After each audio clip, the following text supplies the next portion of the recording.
En cuanto a perfil profesional, cualquier profesión, así te lo digo, cualquier profesión, es conocido hasta abogados y contadores que han virado al mundo del UX. ¿Por qué? Porque el UX no es una profesión, es un enfoque que está apalancado en metodologías que las puedes aprender, no son muy complejas. Justamente, o sea, estas metodologías lo que buscan es agilizar el proceso, o sea, que iteres rápido, salgas rápido y así, ¿no? O sea, allá él dice ya, trabajamos bajo el marco Scrum, ¿dónde queda UX? ¿Cómo lo integramos? Eso ha sido una dicotomía, algo bien fuerte en nosotros, porque en la teoría no encajamos ahí. UX no encaja ahí. A ver, lo que yo recomendaría primero es entender a quién le vas a presentar. A un emprendedor no le vas a hablar pues de métricas, de funnels. Por lo general son una mediana, pequeña empresa. A ese nivel no generalmente se manejan ese tipo de criterios o le dan ese sentido, ¿no?, a la inversión que están haciendo. Muy distinto a un director o un gerente. Él sí lo que va a querer ver es números. Porque me ha pasado que yo he ido con la expectativa de que las pantallas y la experiencia que yo estaba modificando e incluso validado es lo que iba a ayudarlo a tomar la decisión, pero no. ¿En dónde gano yo? Es al final la pregunta de un alto gerente, ¿no? Hola, te saluda Sara Manchego. Te doy la bienvenida a este nuevo episodio donde estoy muy emocionada porque tengo como invitado a Gary Montenegro, quien es Designer UX en la empresa Seek y nos va a compartir su experiencia vinculada a la integración que hoy necesitamos conocer desde el diseño, el negocio y el usuario. Para eso nos dará prácticamente una masterclass de lo importante que es conocer el manejo de los equipos de alto impacto para generar atractivos diseños, propuestas, rutas para el cliente y asimismo qué travesía sigue pasando hoy por hoy como encargado y responsable de la aplicación Agora. Bienvenido, querido y apreciado Dari, es un placer para nuestro canal tenerte acá y quisiéramos iniciar este espacio dándote como pase pues tu presentación, quién eres, a qué te dedicas y qué tema nos va a poder transmitir hoy en este episodio. Bueno, Sara, muchas gracias por la invitación ante todo. Bueno, soy Gary Montenegro. Como tú lo comentaste, actualmente soy especialista en diseño de experiencia, aproximadamente unos 8 años ya en la industria. Y bueno, a la audiencia compartirles básicamente mi experiencia, todo este trayecto que he tenido profesional y nada, todos los proyectos en los que he estado y todo lo que pueda yo compartirles, ¿no?, en base a ello. Muy emocionante porque todos en esta sala, que detrás de cámaras hay un equipo que está monitoreando y ahí precisando los detalles para que quede bonito el producto, pero además los que están detrás de su dispositivo somos usuarios recurrentes de diversos productos y servicios. Gary, tomando en cuenta de que no se te escapa a nadie, ¿cuáles son los principales criterios que tú consideras ahora con la tecnología el creativo debe tener en cuenta para poder cubrir y superar las expectativas? Bueno, primero que nada una base teórica sólida de los conceptos, o sea, de lo que abarca un proyecto digital, procesos de trabajo, metodologías que se aplican a la hora de crear un producto digital, que no solamente como muchos piensan es diseñar pantallas. Detrás de al final la pantalla, por así decirlo, que es como el producto que entregamos los creativos, como tú comentas, o los diseñadores. Hay todo un proceso que abarca metodologías, formas de trabajo, validaciones, hablando ya propiamente de los usuarios, y también consideraciones que el negocio es el que al final busca, porque detrás de todo producto digital, o sea, hay una inversión, y esa inversión lo que busca es un retorno. O sea, no es que quieran ellos hacer feliz a un público objetivo específico. Se quiere al final un retorno, o sea, un ingreso. ¿Para qué? Para que la empresa crezca, el proyecto crezca, la aplicación misma crezca. Entonces, eso, o sea, esos son, creo, los criterios principales que se debe tener, que al final yo creo que lo resumo en 3 voces. Como lo dice un querido colega, Jorge Barahona, director de la agencia ayer viernes, ¿no? Las tres voces principales, la voz del mercado, la voz del negocio y la voz del usuario. Es algo que en los compartidos que he tenido con él mucho se me ha quedado. Y es cierto al final. O sea, no puedes dejar uno por el otro, ni tampoco superponer uno al otro. O sea, son tres variantes que tienes que tener muy claras para que al final, o sea, el producto que tú entregues, esas pantallas que al final van a ser desarrolladas, o sea, tengan en claro ese propósito, ese objetivo y cumplan las expectativas, sea tu cliente o un gerente al que estás trabajando, ¿no?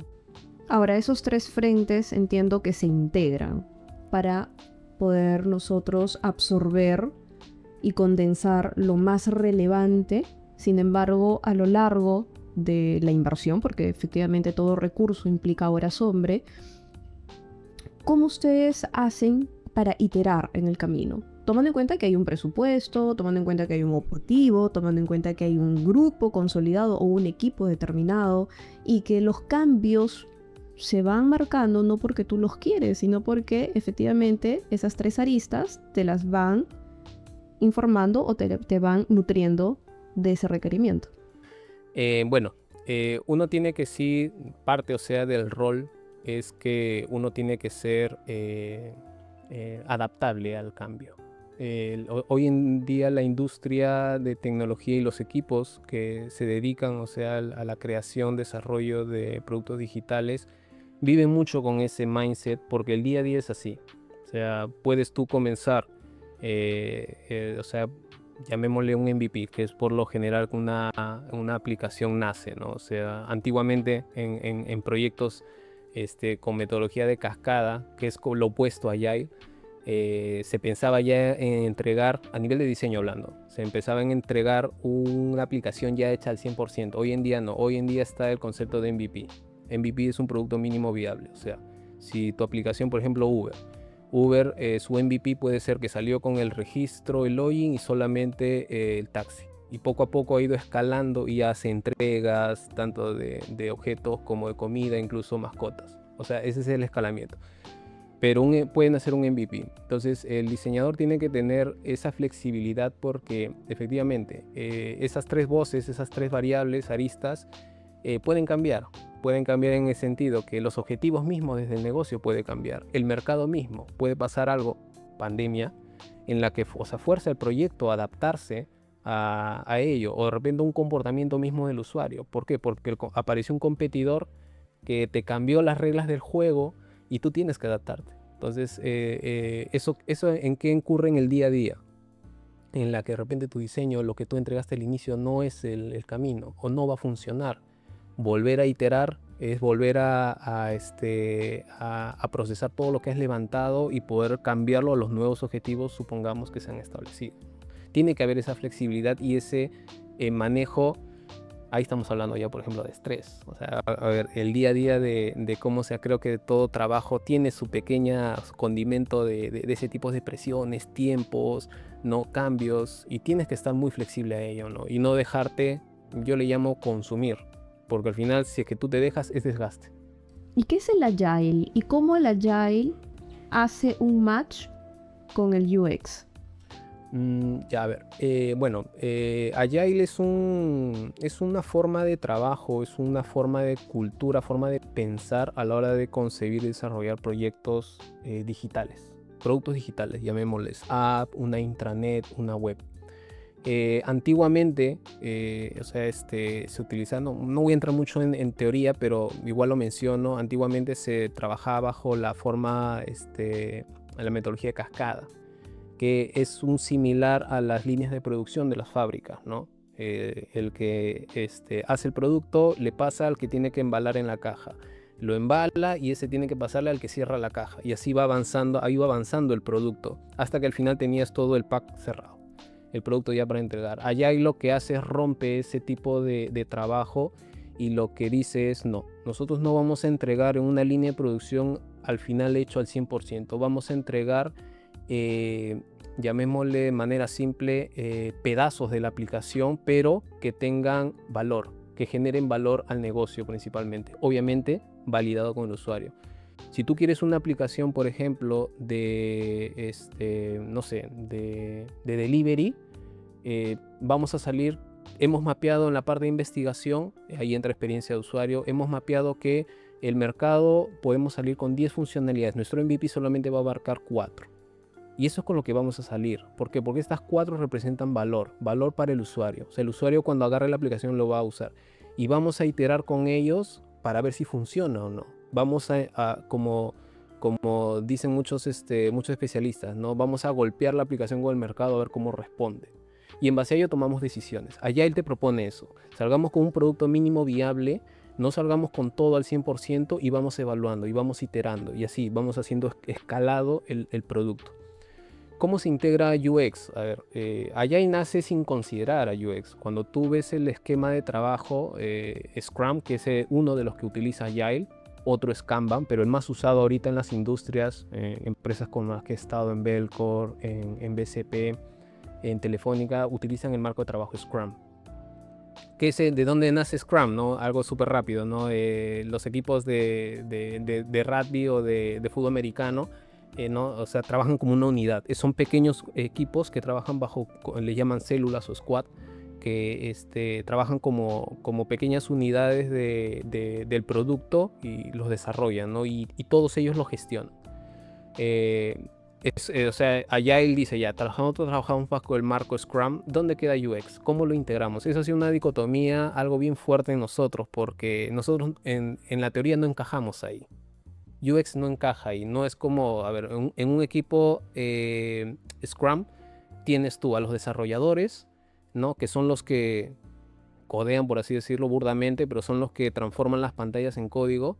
Tienes al PO, el Product Owner, que es el nexo entre el equipo tecnológico y el negocio, y tienes al Scrum Master, que es el que tiene la cultura de Scrum y va dirigiendo y a todos les va indicando qué es lo que tienen que hacer y cómo trabajar bajo la cultura Agile. Ese es el equipo Scrum. ¿Y dónde está el UX? Esa es la pregunta. Esa es la pregunta del millón. ¿Dónde está el UX? ¿Dónde engrana el UX? Desde un inicio, cuando se aplican estas formas y marcos de trabajo, al UX se lo deja como de lado. O sea, y es parte del proceso, ojo. Cuando, por ejemplo, un gerente, hagamos práctico el ejemplo, un gerente dice, tengo una idea y tengo plata para hacer esa idea, quiero una aplicación de lo que fuera, tengo una idea, ¿qué es lo que hago primero? Bueno, ahí es la primera etapa, es donde entra UX. Contrato un equipo de experiencia de usuario para que me diseñe la experiencia, me la valide con usuarios y me va a entregar un MVP. Me va a entregar un PPT con pantallas o un Figma. Figma es una herramienta muy popular para prototipos que yo le voy a entregar a mi equipo de desarrollo. Y entonces yo ya tengo un insumo. Se lo doy al equipo de desarrollo y el equipo de desarrollo comienza a codear, a volver código estas pantallas. Y ahí es donde entra el clic, ¿ya?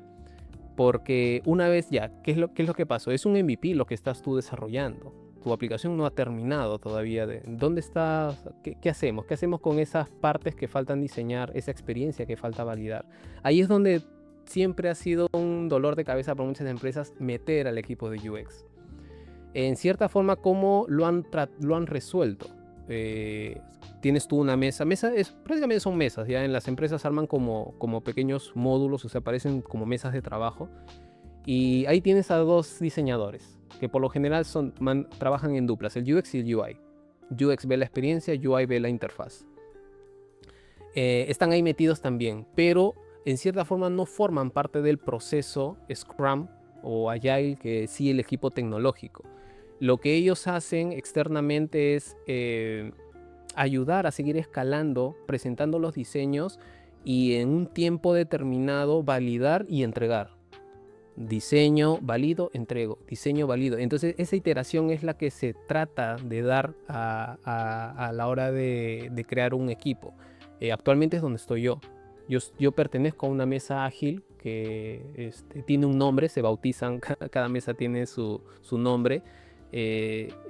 Pertenezco yo a una mesa ágil. Yo tengo 2 semanas para terminar un diseño, validarlo y entregárselo a ellos testeado todo para que ellos vayan desarrollando. Mientras ellos desarrollan, comienza mi semana 0 para de nuevo agarrar nuevas cosas, seguir iterando y así. Eso es la forma como se ha tratado, pero si es que tú quieres verlo duramente en la teoría, cómo engranar es bien complicado. Sí, yo he escuchado que el tiempo es bastante desafiante y justo quería un poco entrar en el tema del timing. Estamos ahorita planteando al equipo, el creativo, el objetivo general y cómo todos ellos se van alineando. Sin embargo, la otra pieza clave, que es el inversionista, te escucha que le digas 2 semanas, 3 semanas, no, definitivamente le va cambiando el rostro. Entonces, ahí poder negociar, explicar y plantearle al inversionista, al dueño de negocio, que se va a requerir el tiempo para poder hacer los cambios, que se va a requerir 2 semanas o quizás un poquito más.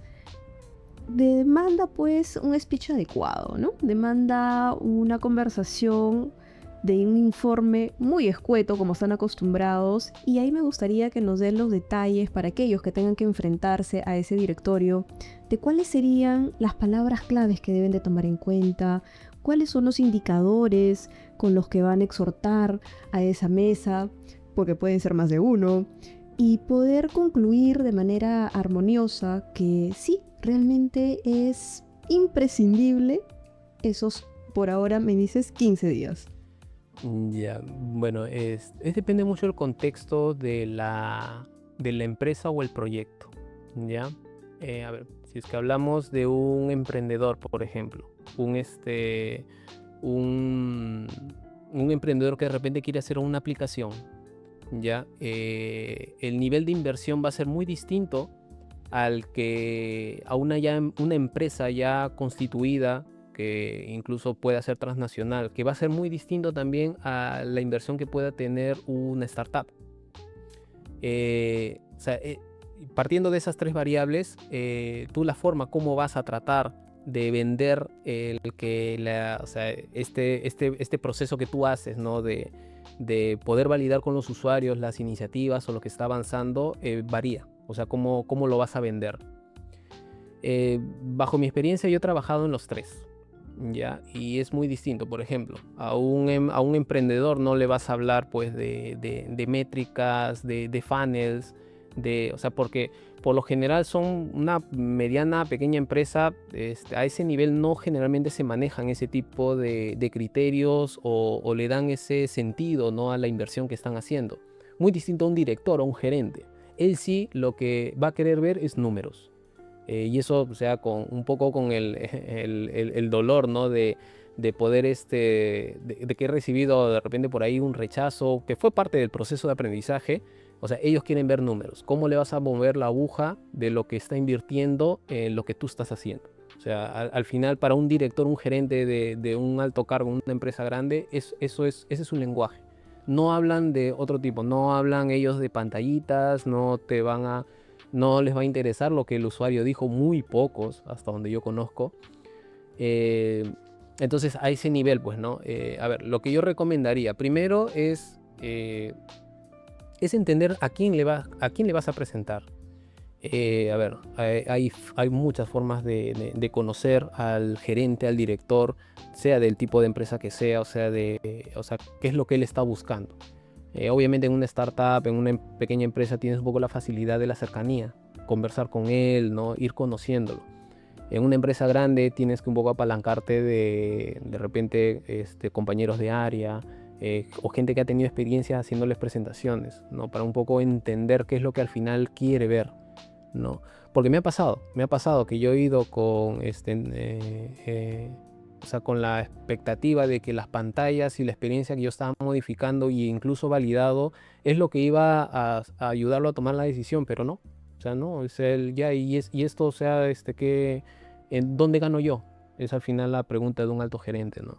Entonces, esa final es un poco entender a quién le vas a ir a presentar y en base a ello tomar esas decisiones, ¿no? O sea, voy con un prototipo, voy con un ROI, voy con métricas de negocio que de repente buscamos cambiar. Puede ser un funnel de registro, de repente clics que hace el usuario en la web, en el botón, por ejemplo, del formulario de contacto. O sea, tienes un poco que entender primero el stakeholder, como se le llama en la industria, VP, gerente, director, y al final tomar un poco esa decisión, ¿no?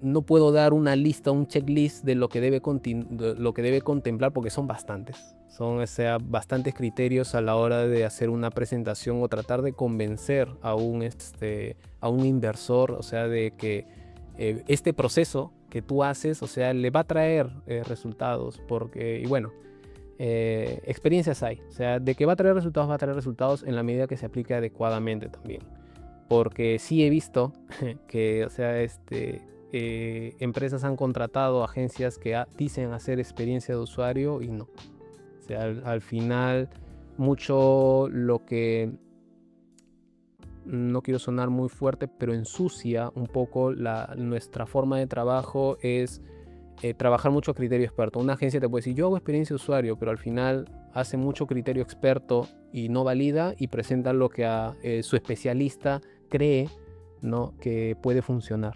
Y eso nos juega en contra a veces, ¿no? Claro, Gary, entonces eso a tomar en cuenta cuando se trata de el inversionista, como dices, puede ser el directorio, el responsable inmediato, mirar cuál es el perfil al que me voy a dirigir y en función a ello venderle la idea. Pero el siguiente peldaño que también es muy crítico es tu equipo, porque una vez que tú sales de ese salón y hay que hacer cambios,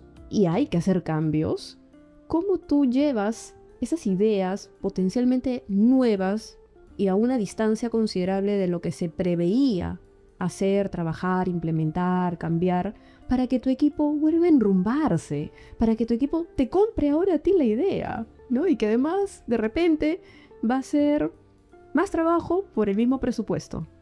Sí, es muy común en entornos de trabajo ágil. Por eso yo no me muevo a mí. Particularmente en lo personal, me gusta trabajar en entornos ágiles, mesas ágiles y en marcos de trabajo Scrum, que es lo que más me gusta, porque efectivamente lo que tú comentas es prácticamente nuestro día a día. Yo negocio actualmente a nivel de equipos técnicos, ¿ya? No hablamos temas de dinero, pero sí temas de esfuerzo. Muchas veces me he topado con que cuando he definido una funcionalidad, llamo funcionalidad, por ejemplo, en una aplicación el registro es una funcionalidad. Por ejemplo, en WhatsApp, enviar un texto o agregar un contacto, a eso le llamamos funcionalidad. ¿Una acción? Una acción que hace el usuario, sí, una acción que gatilla un flujo que hace el usuario, ¿no? A eso le llamamos funcionalidad. Cuando yo defino una funcionalidad, la valido y la entrego por N factores. Puede ser porque de repente no estimé bien la complejidad, no se aterrizó bien la idea cuando el stakeholder, el PO o el gerente la bajó al equipo. Es algo gaseoso que tú a veces tomas y tratas de darle forma y los tiempos a veces son cortos y sales tú al equipo técnico con algo que no era y se tiene que reevaluar. Entonces hay un proceso dentro del marco de trabajo Scrum que se llama refinamiento, ¿ya? Yo en estas 2 semanas que te comenté que tengo, hay un proceso que se llama refinamiento. ¿A qué le llamamos refinamiento? Es cuando tú llevas la idea y posiblemente pantallas, pero pantallas muy no tan elaboradas, por así decirlo, ya pantallas de la aplicación, supongamos, al equipo técnico y les digan, miren, esto es lo que quiero hacer. Entonces ellos como técnicos, como especialistas de ya, si hay un esfuerzo que hacer aquí, allá te van retroalimentando esa idea. Te dicen, ya mira Gary, esto lo puedes plantear así, pam, pam. Por lo general se trabajan 3 refinamientos. Eso es lo común en la industria. El primer refinamiento es un primer acercamiento. Segundo refinamiento ya estás yendo con algo mucho más aterrizado. El tercer refinamiento ya está cerrado todo. Pero es ahí donde ocurre lo que tú comentas. Puede que en el segundo refinamiento venga el gerente y diga, no, yo no quiero eso. Pasa mucho. Y pasa bastante. Sí. Entonces ahí viene la parte de negociación. O sea, a ver, chicos, hay que remangarnos. O sea, lamentablemente, o sea, en el mercado pesa mucho todavía eso, ¿no? O sea, los altos gerentes están un poco alejados de los equipos que ejecutan. Y eso que trae consigo, ¿no? De que había una fecha establecida, tenemos que salir en esa fecha. Ahí entra un tema de negocio, ¿no? A ver, de negociación en diseñador, desarrollador o equipo técnico, ¿no? Ya chicos, mira, esto es lo que va a cambiar. ¿En qué impacta? Pero Eh, cambia todo menos la fecha de lanzamiento. eso y nunca sin, eso Eso es un no negociable para la empresa. lamentablemente en LATAM es así. No solamente hablo de empresas peruanas, sino en toda Latinoamérica. No sé mucho de mercado europeo y estadounidense porque no he participado, he colaborado, sí, pero en Latinoamérica sí. Hay mucho de que a mí no me mueves mi fecha, incluso a veces ni siquiera quieren invertir en equipos para alcanzar esa fecha. Como sea, lo tienes que ponerte en la espalda y avanzar. Entonces, la negociación de mi lado viene con los equipos técnicos, eso, ¿no? Chicos, ¿en qué los puedo ayudar? ¿En qué forma puedo yo definirlo para que a ustedes también lo digan? Porque si tú no haces ese proceso de abordaje del equipo, porque he visto diseñadores que digan, esto es lo que se tiene que hacer, pero Gary, ¿por qué cambiaste la definición? ¿Ves lo que pidieron? Y el diseñador se cierra y ahí al final lo van a hacer, porque el equipo técnico va a tener que fajarse, amanecerse para hacerlo y lo hacen. Es parte de su rol. Pero al final, pues el match que tiene que existir nunca se da. Tienes equipos distantes. Cuando te tengan que ayudar, no lo van a hacer. Entonces es algo muchos creen que no es de importancia, pero yo creo que sí, porque es tu día a día con ellos. Y es lo que tienes que cuidar. Claro, porque si tú no tienes el equipo motivado o no le das, digamos, algún plus, algún concepto que por ahí para ellos resuene, como que sí, pues esto ya me va a agregar valor, de repente no ahora, pero de acá a un tiempo o en algo más, X casuísticas que te pueden haber pasado y que a partir de esa buena conversación que tú tengas, ya no solamente sea tus pares, sino que sea tu equipo de alto impacto, porque hoy tienes que correr. Hoy tienes que entregar resultados buenos, limpios, redituables, sumamente disruptivos, ¿no? Y que tenga una buena respuesta en el mercado. Esa va a ser hoy tu carta de presentación cuando hablamos de Agile y UX principalmente. Gary, para las personas que gustan de este mundo, quieran sumergirse, prepararse, estudiar, tener algún tipo de conocimiento del tema, ¿qué perfil crees que ellos deben de primero analizar? Es importante, y segundo, ¿qué habilidades desarrollar para ser parte de estos equipos? Ya, a ver, bueno, en cuanto a perfil profesional, cualquier profesión, así te lo digo, cualquier profesión es conocido hasta abogados y contadores que han virado al mundo del UX. ¿Abogados? Sí, abogados y contadores. ¿Por qué? Porque el UX no es una profesión, es un enfoque. Un enfoque que está apalancado en metodologías, que las puedes aprender, no son muy complejas. Justamente, o sea, estas metodologías lo que buscan es agilizar el proceso, o sea, que iteres rápido, salgas rápido y así, ¿no? Y marcos de trabajo que también puedes aprender. Entonces creo que, la profesión no te limita. Lo que sí es, para mí en lo personal, son habilidades blandas, las que tienes que tener, no necesariamente desarrolladas, pero tienes tú que identificar cuáles son las que al final te van a servir, y si es que no las tienes desarrolladas, meterle más punche que en lo técnico. Las habilidades técnicas, el manejo de herramientas para diseño, el manejo de herramientas para validación, las técnicas de validación con usuarios, entrevistas, encuestas, eso es fácil de aprender. Incluso de repente en la etapa universitaria los has experimentado de alguna forma. El tema son las habilidades blandas. ¿A qué me refiero con habilidades blandas? Lo que hablamos con los equipos, o sea, flexibilidad, facilidad de conectar no solamente con los usuarios, que es al final lo que tú aprendes, conectar con los equipos, conectar con el equipo de negocio, que a veces por su propio perfil y su propia función del día a día, a veces son personas un poco duras en el sentido de que, o sea, ellos tienen un objetivo, tienen una meta, tienen un porcentaje de llegar, y ese es en el primer Q del año que tienen que llegar, y eso es inamovible. O sea, ese tipo de perfiles son a los que tú vas a tener el día a día. Entonces tienes que adaptarte a ellos. Tienes que congeniar mucho. Otra habilidad blanda para mí es también la expresión, la negociación, o sea, la comunicación continua, lo que hablamos al inicio, ¿no? A la hora de vender algo, a la hora de tratar de convencer, de defender incluso tu propuesta, que es algo con lo que luchamos bastante los diseñadores. Nosotros cuando vamos a la presentación en gerencia o de equipos funcionales, en cierta forma defendemos nuestra propuesta porque ellos no entienden a veces qué es un test con usuario, qué es un test de guerrilla, qué es un tracking eyes. O sea, son tantas metodologías que nosotros aplicamos y tampoco no vamos a ir a explicarles qué es lo que es. O sea, nosotros tenemos que presentarles resultados, y esos resultados el impacto que va a dar, ¿no? A nivel de negocio, y el valor que va a entregar al usuario. Entonces, tienes que tener bastantes habilidades blandas desarrolladas, creo yo, por encima de las técnicas. Y eso te va a permitir, uno, adaptarte rápido, encontrar buenas oportunidades y que te conozcan. La industria del UX es muy pequeña. O sea, a mí me sorprende a veces en LinkedIn sobre todo que nos encontramos con gente que conversamos actualmente en mi agencia me he encontrado con 2 personas con las que trabajé hace años. O sea, es muy pequeña todavía. Entonces tienes que cuidar mucho eso. He conocido también muchos profesionales que ellos solitos, por acciones que han hecho en la empresa, se han marcado y hasta hoy en día en las comunidades se habla de esos nombres. Esperemos que para bien. Sí, de todo. De todo, Hay de de todo. todo, sí, hay de todo.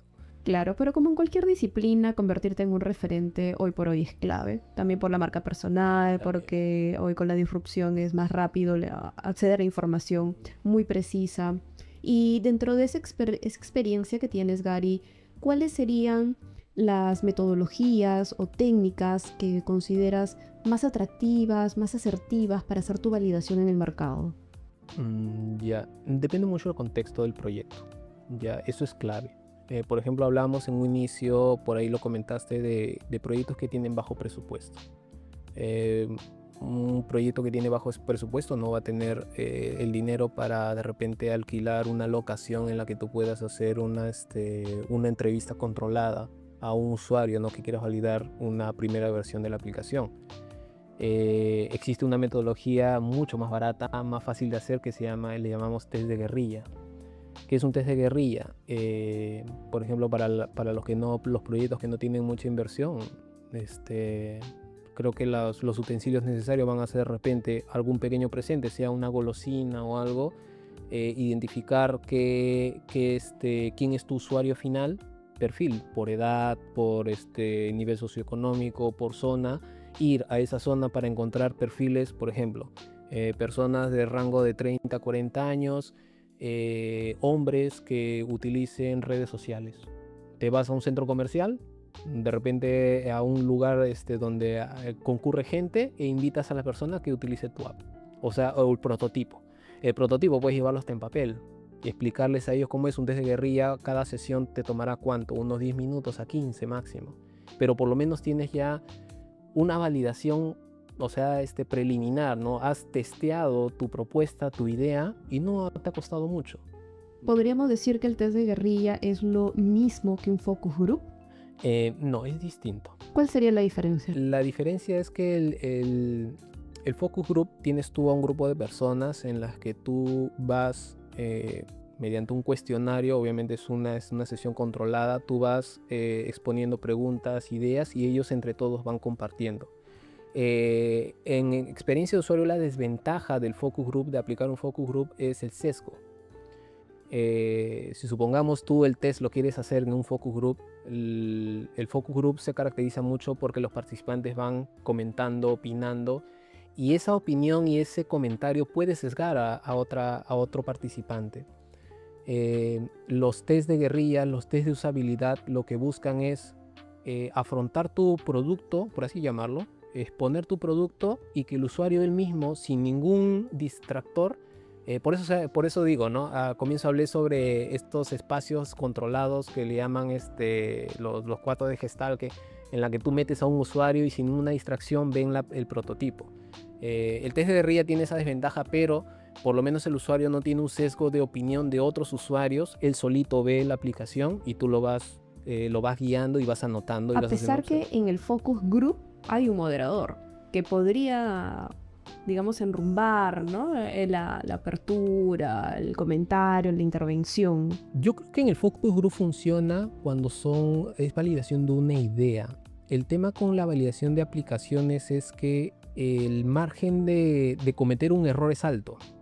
Tú de repente puedes presentarle un prototipo, supongamos que son papeles así concatenados que te presentan pantallas así de una aplicación, ¿no? Y tú le dices al usuario, a ver, regístrate.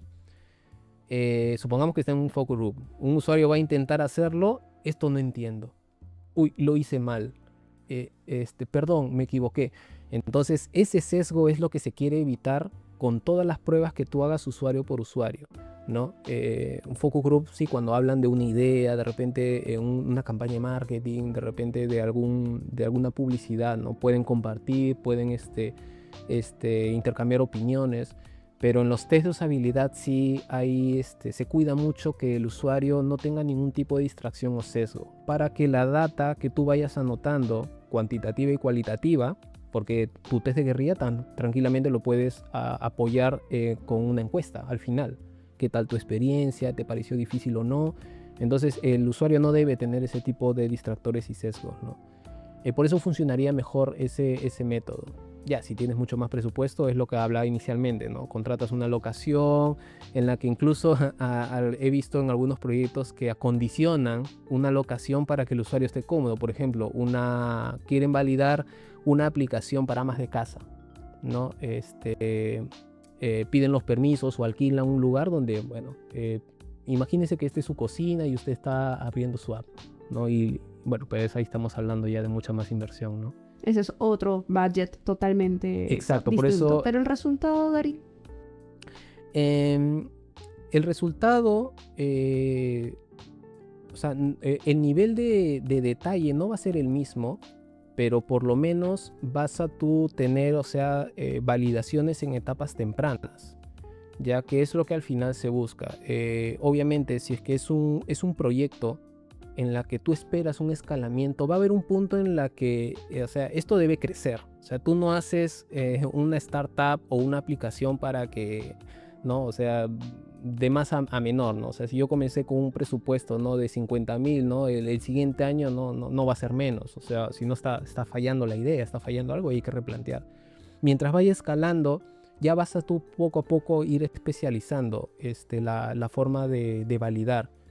Hay plataformas, por ejemplo, que Optimal Workshop es muy popular en los proyectos. Ahí te ayuda, por ejemplo, a hacer el tracking eyes.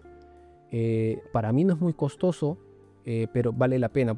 ¿Qué es el tracking eyes? O sea, tú presentas la pantalla a tus usuarios finales y, por ejemplo, le mandas a hacer una tarea, ¿no? Y la aplicación te captura el usuario cómo va rastreando a través de la vista, ¿no?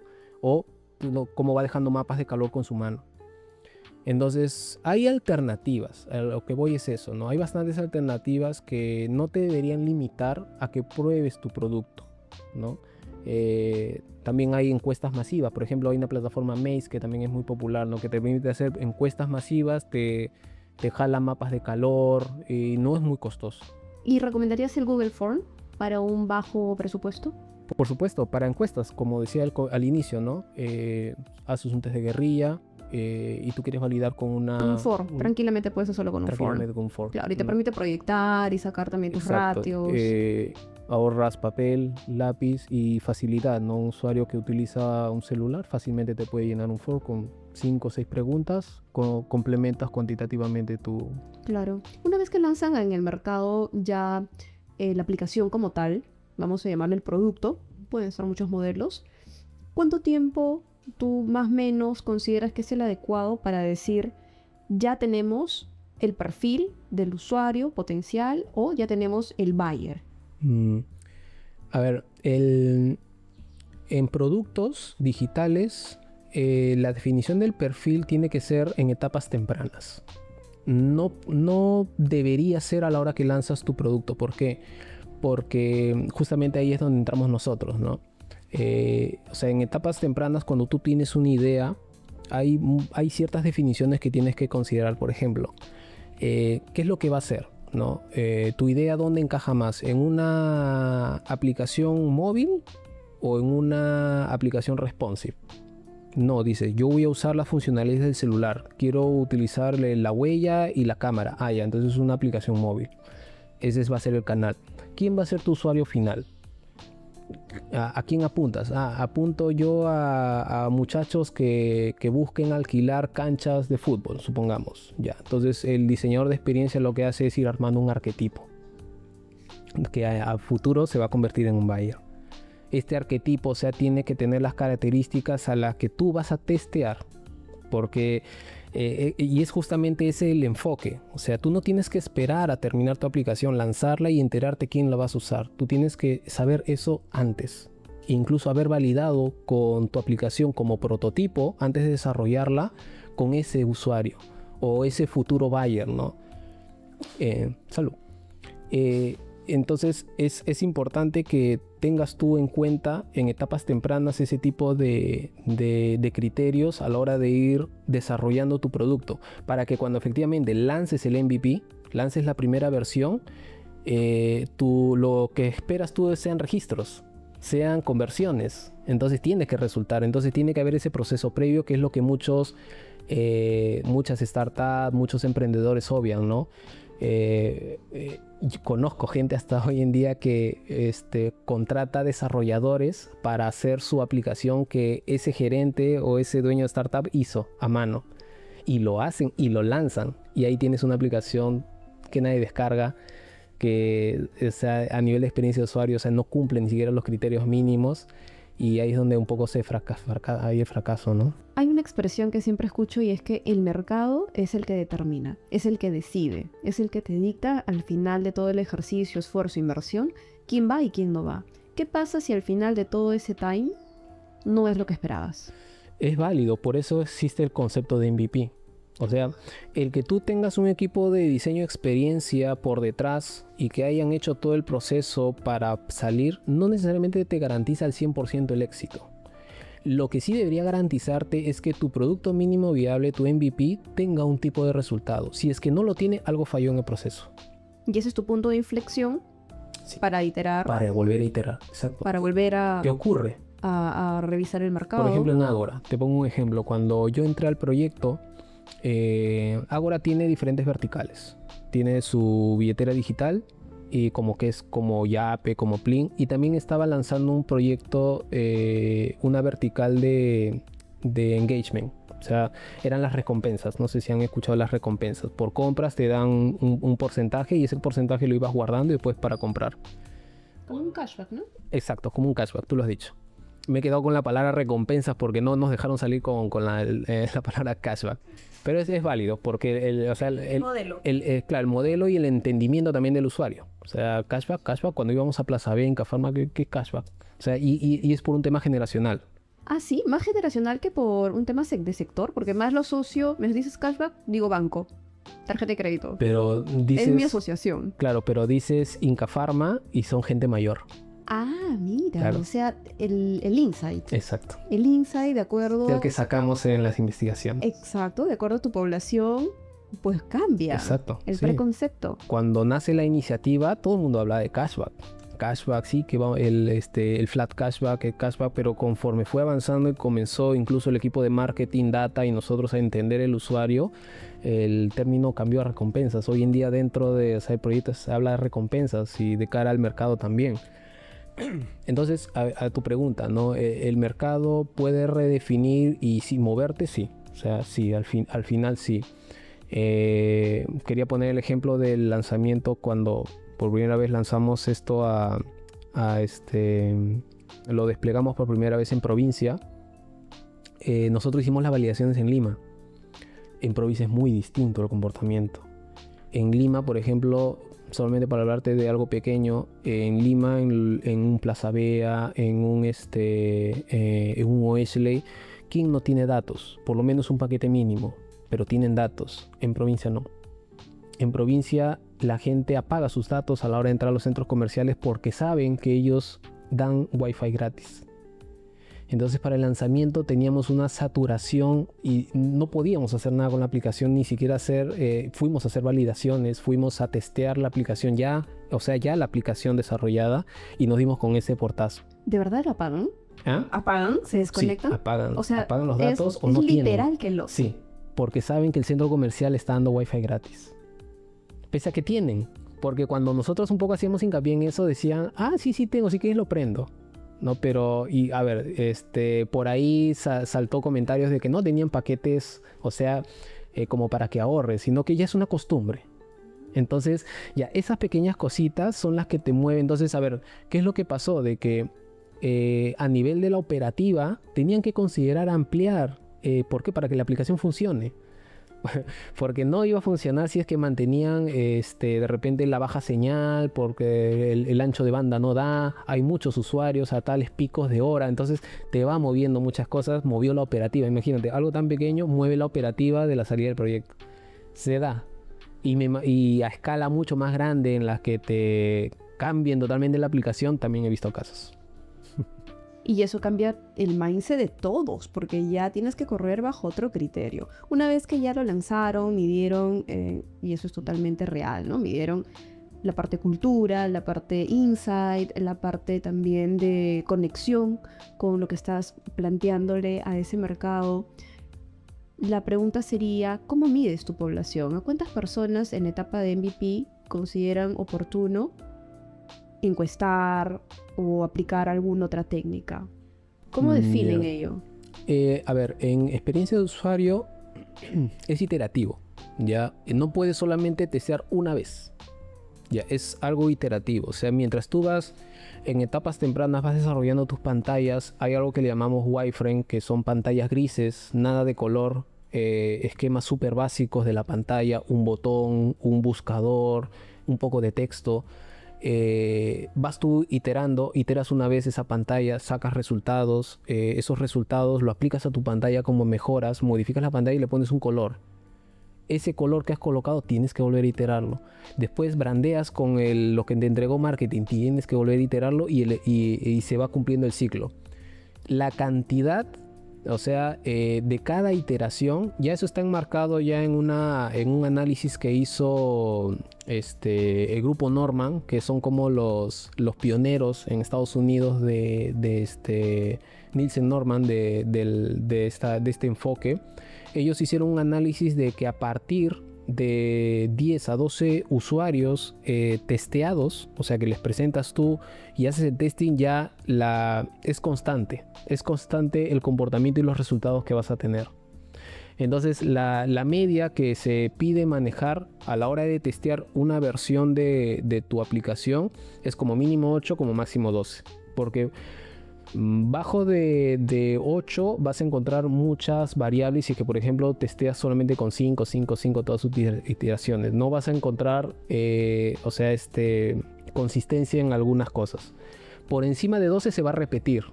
Ya se repite constantemente el comportamiento, lo que hacen los usuarios. Si tú tenías 3 botones y entraron por el primero, ya a partir de 12 vas a encontrar que siempre el 90% va a entrar por el primer botón, siempre va a ser lo mismo. Entonces ese es el rango, de 8 a 12 en cada entrevista con usuarios que vas a hacer de una versión de algo. Si tú, por ejemplo, tienes tu primera versión contemplaba 3 botones, ya, iteraste. Y la siguiente versión contempla 2, o sea, tienes que volver a testear eso porque has hecho una modificación. ¿Y hay regalitos para esos 10 o 12 que están haciendo su esfuerzo? Claro. Tiempo, están dedicando, por favor. La movilidad. Sí. Ya, como cuando hablé con el test de guerrilla. Claro, por ejemplo. Lo mínimo que, a ver, tú puedes ir es, no sé, compras unas chocotejas, te vas con tu canastita de chocotejas y le pides a un usuario, mire, ¿sabes qué? Estoy validando esta aplicación, ¿me puedes colaborar? Regálame 10 minutos, pa. 10 minutos una chocoteja. Y unas chocotejas, no sé. Y ya, ¿Quién se anima? Por favor. Eso es lo mínimo. Ya. Cuando hay presupuesto, en los equipos que he participado, por lo regular se manejan gift card de 50 soles por el tiempo máximo también que se recomienda en un test de usabilidad que vas a hacer a una persona como máximo es de 45 a 1 hora. Pasado ese tiempo ya hay eso también es un estudio, hay una constante que la persona entra en un estado de estrés y de ansiedad. Desgaste mental. Exacto, ¿no? sí. Ya empieza la... Y va a depender mucho también de, como tú dices, de la carga que tú le des al hacer una tarea. Y ahí el diseñador ya la experiencia se lo da. Va viendo si la persona se está frustrando mucho, tú puedes cortarlo a la media hora. Y también hay protocolos, ojo, ¿ya? Se le dice a la persona, mira, esto... ¿no? Vamos a hacer una prueba interna, no hay respuesta mala, no te estamos evaluando a ti y si es que gustas puedes cortar en cualquier momento, ¿no? Pero sí, o sea, depende mucho del presupuesto al final qué es lo que le vas a darle al cliente, pero yo creo que hay alternativas así no tengas presupuesto. Ya, definitivamente. Y ahí justo quería aterrizar contigo, Gary. Cuando hablamos de optimizar nuestros recursos, el primer punto que siempre va a saltar es el money que voy a destinar para ese espacio. ¿Y considerarías la parte de redes sociales, y cuando digo toda la parte de redes sociales es de pronto un story, una encuesta abierta para marcar dos opciones en un reel, de repente un live, ese tipo de acciones podrían sumar también para tener una medida de hacia dónde se orienta el mercado, o descartarías esas vitrinas. No, yo la descarto, no la recomiendo. ¿Por qué no lo sugieres? Uno, porque cuando tú diseñas un producto digital y como te comenté, no, parte del proceso es definir un arquetipo. En las redes sociales, el que entre masivamente o los que van a interactuar con tu publicación, con tu reel, no necesariamente van a cumplir esos criterios del arquetipo. Entonces, a ver, puede ser desde un jovencito de 14 años hasta un señor de 60 años que va a interactuar con tu post.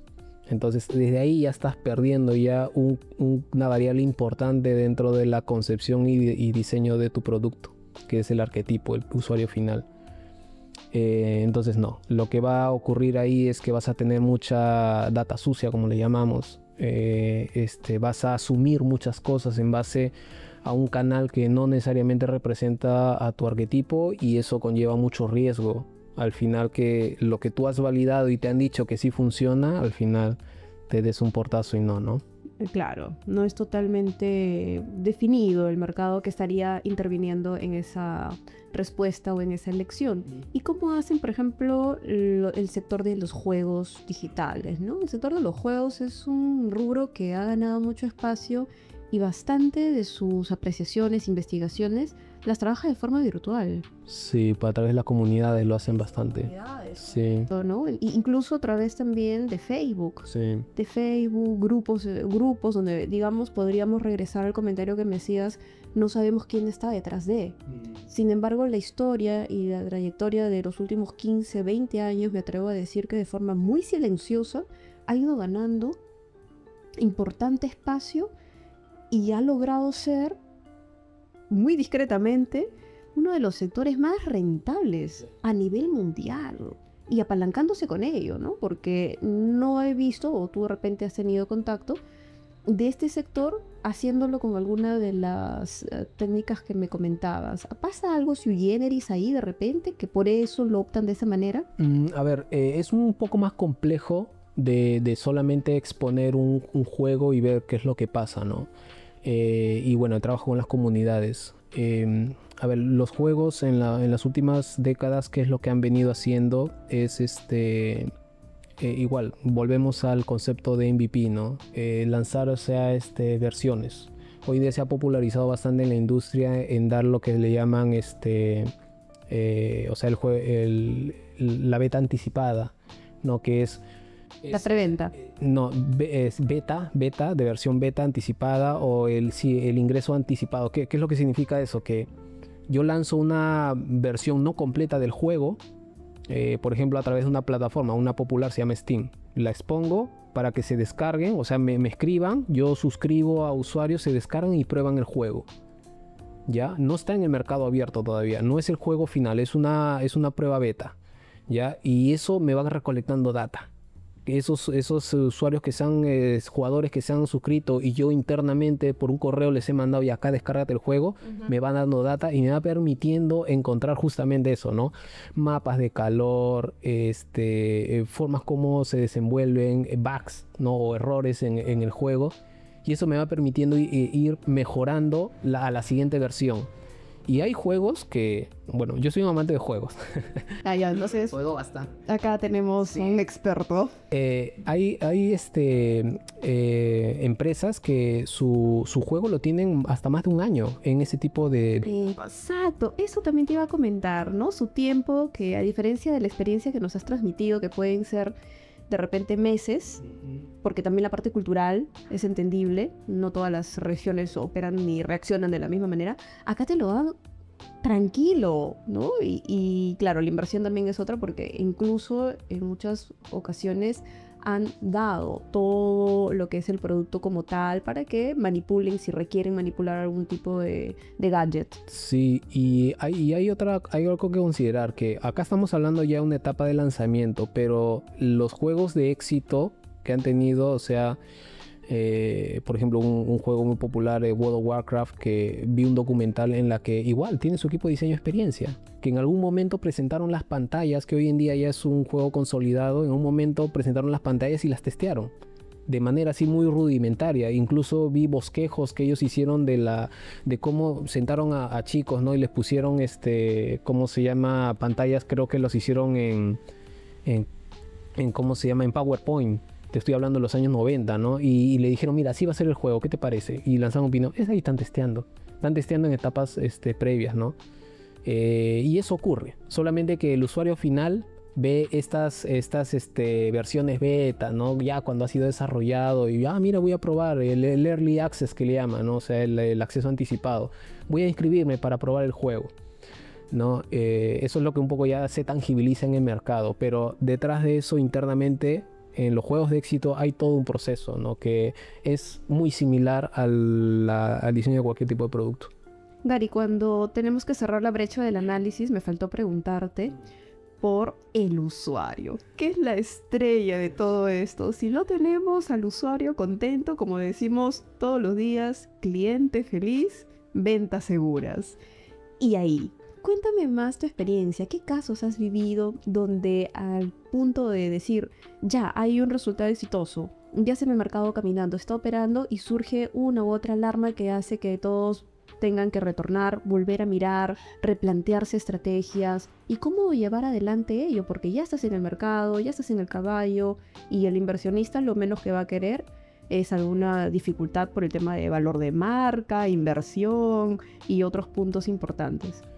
Ya, a ver, bueno, en base a mi experiencia, los proyectos a cuales han salido al mercado y no han tenido la respuesta esperada por parte del negocio es que o uno falló en el proceso, o sea, del diseño del producto, algo falló, que es válido.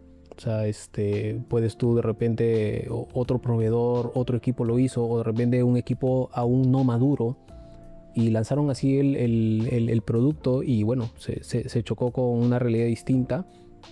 O también no supieron plantear bien la estrategia del post. Tú puedes lanzar una aplicación y de repente esa aplicación puede tener la mejor experiencia de usuario, has hecho todas las validaciones porque has tenido la inversión o has contratado al mejor equipo de experiencia de usuario, pero después viene el post, o sea, ya lo lanzaste, usuarios se van a registrar, van a consumir tu servicio o producto, pero después ellos, o sea, esos usuarios tú los vas a tener que retener. Viene el tema de contact center, el tema de las redes sociales, los comentarios negativos, la valoración en el Play Store. O sea, son aristas importantes en el mercado de LATAM que les cuesta a las grandes empresas solucionar, que es el postventa, ¿no? O sea, la solución mediante los canales de atención. Eso es un dolor muy fuerte, muy fuerte. Que yo entiendo, o sea, internamente qué es lo que ocurre y lo mucho que tienes que mover para poder lograr lo que de repente Spotify lo hace, lo que de repente Airbnb lo hace, o sea, son muchas cosas, o sea, como te comentaba antes de arrancar, ¿no? O sea, son aviones volando, no van a aterrizar para volver a cambiar la rueda, reengranar, no, o sea, en el vuelo lo tienen que hacer. Y es un proceso que cuesta bastante, pero trae... Y eso es casos de ese tipo, hay bastantes en la industria. O sea, el solamente hecho de poder atender de manera oportuna y en el tiempo oportuno al usuario cuando llama, se queja o quiere hacer un cierre de cuenta o algo, te suma un montón. O te resta. Porque yo hice una encuesta así muy a la guerrilla, como me dices, voy a la guerra, y en un salón dije, ¿cuántas aplicaciones en promedios tienes en tu celular, ¿no? Y el rango hasta hace un par de años, no más de 2 años, eran 15 aplicaciones, eran más o menos 15, algunos 10, otros 20, un rango. Habría que actualizar esa data ahora, pero lo que me dejó impactada en aquella época es, ¿y cuántas de esas 15 aplicaciones realmente usas? Y de ahí cambiaron las caras, ¿no? Bueno, usar... Y mi inquietud era, ¿y por qué te las descargas? Si te ocupa espacio, si están empolvadas, son parte de la decoración, ¿cuál es la idea? No, es que nos hemos descargado para ver cómo funciona, para conocer la experiencia y bueno, ya con eso ya sé cómo es. Y a veces se han olvidado de borrarla o no ha habido un conector post que digas qué interesante, acá tengo esta dinámica, o me cautivó esta acción, o me volvieron a comunicar algo, ya se desvincula, como si descargar la aplicación, por ejemplo, si me voy ahora, descargo la aplicación, entiendo la dinámica, me puede parecer muy bonito, muy atractivo, y no vuelvo a ingresar. ¿Esa es una métrica para ustedes o no lo toman en cuenta? Es una métrica muy importante tanto para experiencia como para negocio. Se llama el mouse. El mouse es la cantidad de descargas que tú tienes, que creo yo el error que cometen muchas empresas, que es tomarlo como una métrica de éxito. O sea, el mouse es nomás una descarga nomás que hizo el usuario. Pero después viene, eso está apalancado de otra que es más importante, que se llama los usuarios activos. Tú, por ejemplo, puedes tener 1.000.000 de usuarios que han descargado tu aplicación, pero solamente de ese millón el 10% nomás son usuarios activos de tu aplicación. Y bueno, tendrías tú que reevaluar, ¿no? Si es que al final ese fue parte de tu objetivo, el poder tener esa métrica como métrica de éxito, ¿no? Si te es lo que te va a retornar esa cantidad de usuarios activos, lo que tú has invertido. Entonces yo creo que hay, no sé si desconocimiento, de repente una mala interpretación de lo que puede ser una métrica de éxito, ¿no? Porque efectivamente no necesariamente que te descargues no tener tú tu panel, porque incluso he visto en empresas que tienen un panel grandazo, ¿no? En tal cantidad de descargas, ya, pero ¿quiénes las usan? ¿No? Incluso he visto otras empresas que incurren en el error de dar incentivos para la descarga, pero ya la descargó y ¿qué? La tiene, como tú dices, empolvada ahí en el celular. O sea, ahí terminó. O sea, tú diseñaste y desarrollaste una aplicación, invertiste para que solamente la descarguen y no la usen. ¿Y cuál sería la estrategia? Bueno, ahí, creo que no tanto la estrategia, sino el problema a resolver, creo que es eso, ¿no? O sea, tu aplicación, ¿qué problema va a resolver? ¿Qué dolor va a atender? Exacto, que tienes que tener tú muy claro tu aplicación, qué es lo que busca con el usuario. ¿Por qué? Porque al final el usuario lo descarga por una necesidad. O sea, y eso creo que es como la piedra angular de todo aquel que entra al Play Store y busca una aplicación. Tiene una necesidad. Y al final lo que ocurre es de que descargó la aplicación y esa aplicación no le cubre esa necesidad. Entonces tú tienes que tenerla súper clara, ¿no? Y toda tu funcionalidad, todo tu proceso de diseño tiene que estar apuntando a esa necesidad que tú quieres resolver, considerando también el retorno que tú estás esperando o quieres esperar, ¿no? De resolver esa necesidad.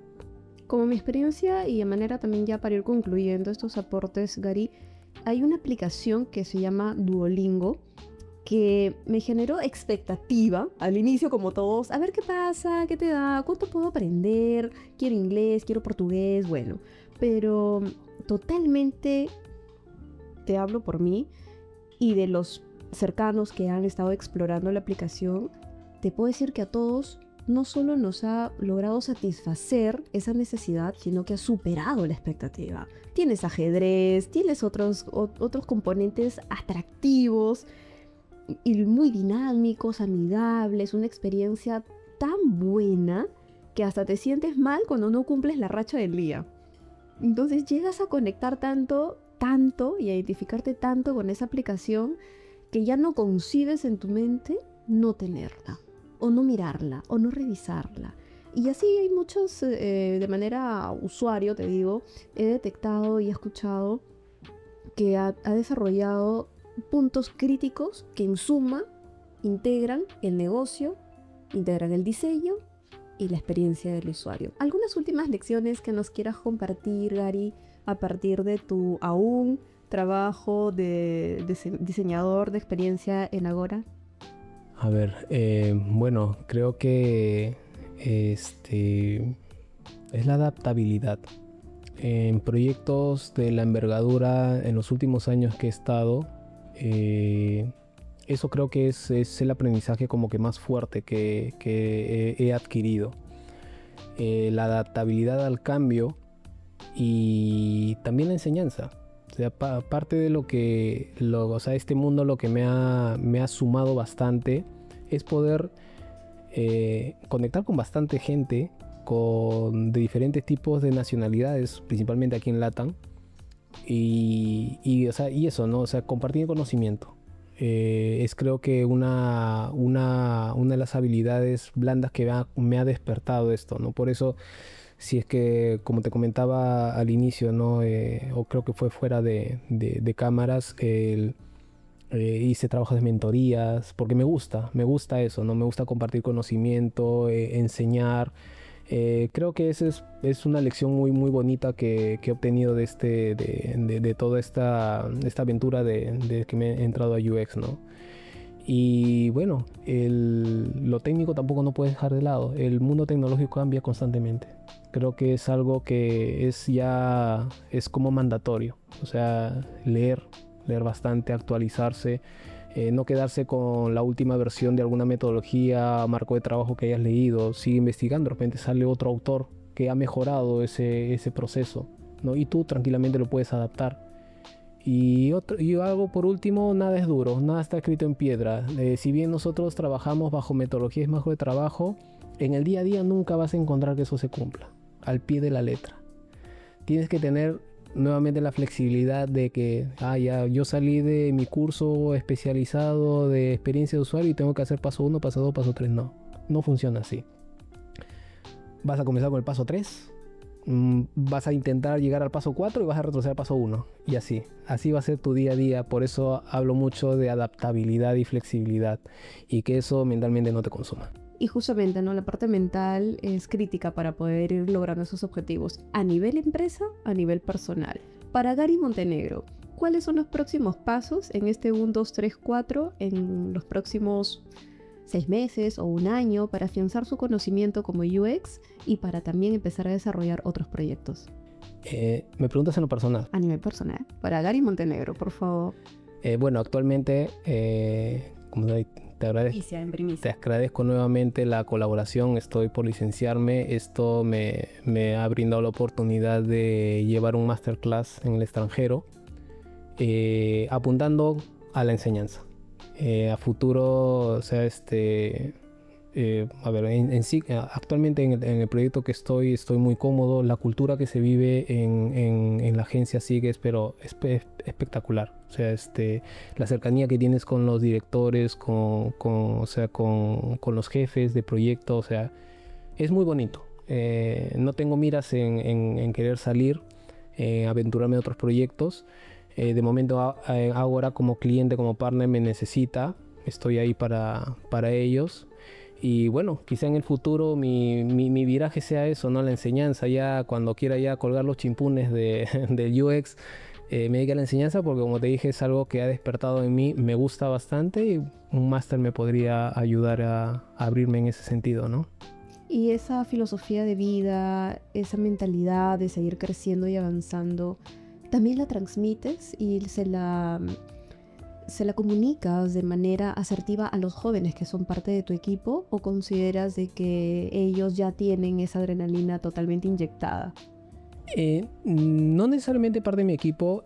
Somos senior todos, tenemos una trayectoria, pero sí en la gente que conozco joven.